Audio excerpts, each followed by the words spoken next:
Hey, my name is Luke, and today we're going to talk about leadership.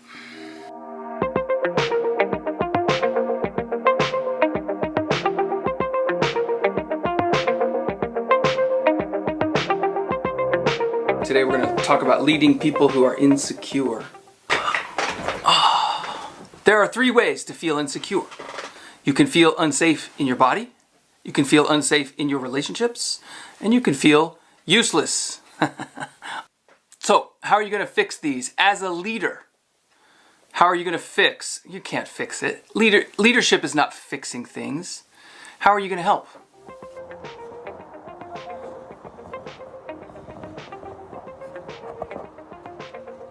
Packing up the mountain.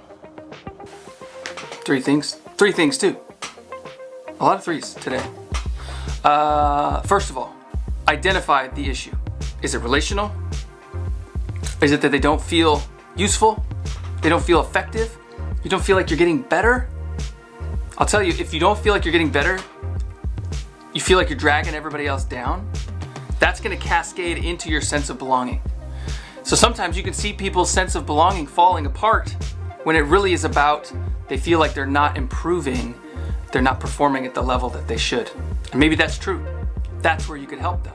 Someone who's failing to grow doesn't need to be told over and over again that they're cared for, because that's not the problem.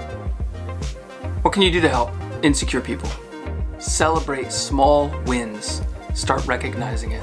The more influential you are, the better. But I'll tell you, celebrating small wins is a quick way to become influential in a person's life. The people that you love having around you are the people that are excited to have you around. They're excited to see you grow. Be that person for them. Whoa, that's zoomed in. Number 2, focus on their strengths. They're going to focus on their weaknesses. They're going to focus on the things they're not doing well. You don't have to do that for them. If they're not focused on it, I almost want to be worried that they ignore their weaknesses or their problems. They are. They know. They do. So, find their strengths and how to get them stronger. Number 3, and this can be hard, you got to find some people that want you on their team and kind of on the same level, or at least want to go to the same level that you want to go to, and then draw them together. I'll tell you a story. I remember in 7th grade, almost all my stories of sports, I was a head case. I was like the most insecure, the most afraid of failure. And I played basketball 1 year in 7th grade, and I was terrible. I was terrible at it.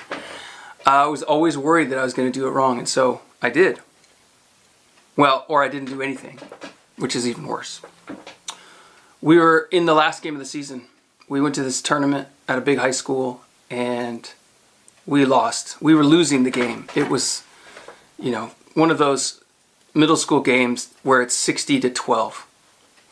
And there was a quarter left in the game, and the coach pulled us together and he said, "We're not going to win the game, so just have fun. This is your last game of the season."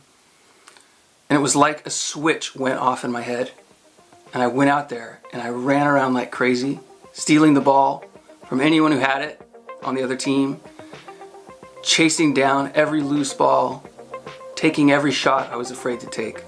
It made all the difference when I got out of my insecurity. And I only wish I could have done that before the last quarter of the season.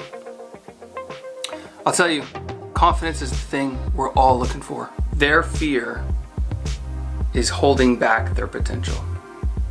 Help them build confidence, and you'll find a ton of wisdom, a ton of insight that you're missing out on, that your team needs. Maybe now, as a leader myself, I can be the one, the coach, who's bringing people out of their shell to release them, to go for it. Maybe you can be that person too. My name is Luke. We're talking about leadership. I hope it helps.